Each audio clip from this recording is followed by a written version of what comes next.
You on. Thanks so much. And now on to the book The Clintons Do Not Want You to Read, and it's written by my next guest. Longtime Clinton confidant Sidney Blumenthal is reportedly threatening legal action to keep a bombshell new book by veteran journalist Lee Smith from hitting the shelves tomorrow.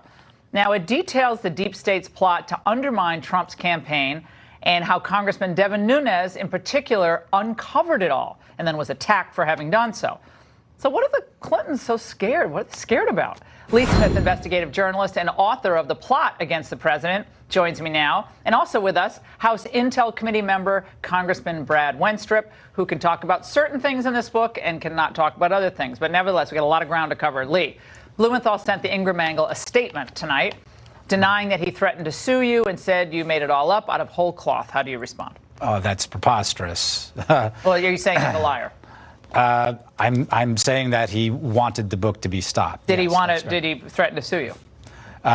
He threatened action against the publisher. Okay. Well, I assume it's legal action. Yes, there was, not offering a dance, documentation sent by his lawyers, not sent by his manservant or his valet. So yes, I mean it was taken seriously, and he was concerned, of course, for protecting his own reputation as well as that of the people whom he has loyally served for a quarter of a century, namely the Clintons. And the Clintons are certainly right to be scared about certain things that I write about in the book. One of the things that I want to start with, and Congressman, you can certainly talk to this as well, the Susan Rice email, which it was written on January 20th of 2017. We all forget that this happened. It recounted a conversation that she was party to with Joe Biden and also with the president, Comey, and Sally Yates, who will appear later in the saga, but she was the Deputy Attorney General of the United States. And the meeting was about Russian interference in the election. This is what she wrote in her memo to the file on January 20th, 2 weeks later, in part. Obama began the conversation by stressing his continued commitment to ensuring that every aspect of this issue is handled by the intelligence and law enforcement communities by the book. The president stressed that he's not asking about, initiating, or instructing anything from a law enforcement perspective. He reiterated that our law enforcement team needs to proceed as it normally would by the book. Of course, Nunes's point there was, why do you write a memo? That's like a CYA memo to the file in the last waning moments of the administration.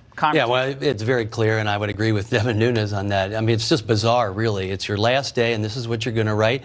You would only write that, I think, if you're trying to cover something up. And you said in there twice, buy the book, buy the book.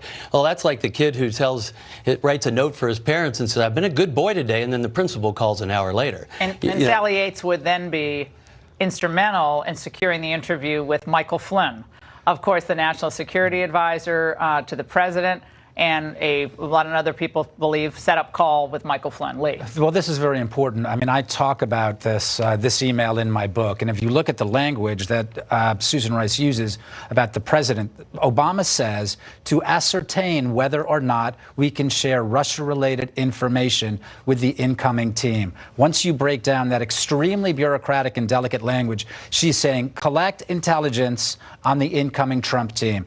That meeting is January 5th. What happens January 6th? January 6th is when James Comey goes in to brief President-elect Trump in the Trump Tower. So the next day, he travels to New York to collect information, Russia-related information on the president-elect. And reveal the existence of this dossier, which then set about a trigger to release this to the press, which then goes to the professor, which then ends up, leading to everything we know about the special counsel appointment. This is like a puzzle that's coming into focus, and your book really helps do this. Thank you. Just reading the excerpts of it, you just want to devour the whole thing. One thing that is very odd is this proto-dossier issue. Explain this to our viewers, why this is so important, because everyone thinks someone wrote the dossier named Christopher Steele. Right. Is that necessarily the case? Well, first I want to thank this gentleman next to me for the deep digging that he did to really come up with some information for us, because it would appear, obviously, that this should be the coffin in the nail on the whole Russian hoax.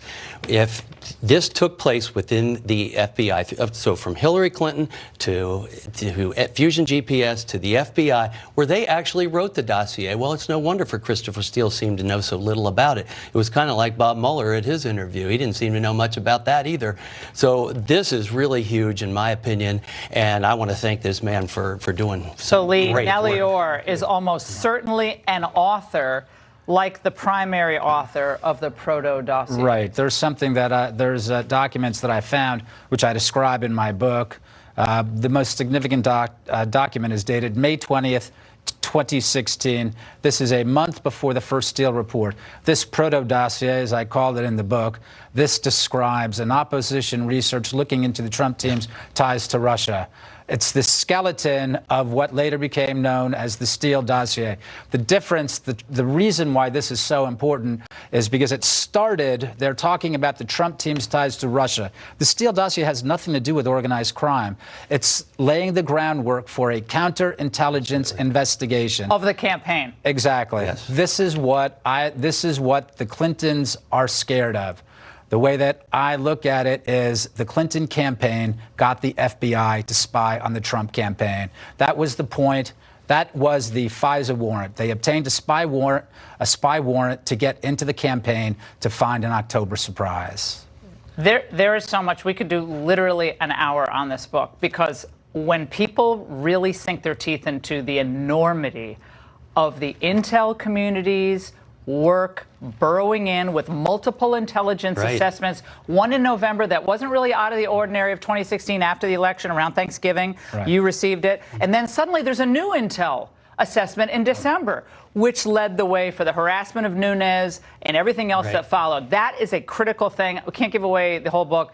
People have to get this book, but we're going to have you back later in the week. You're going to do a second level on this. Congressman, thank you for your work on this. The further we as well. get into this, the more revealing it is. Well, this is why we need John Durham to do a fair assessment of all of this. Thank you so much, gentlemen. And in moments, my angle lays out why President Trump's ventures into blue state America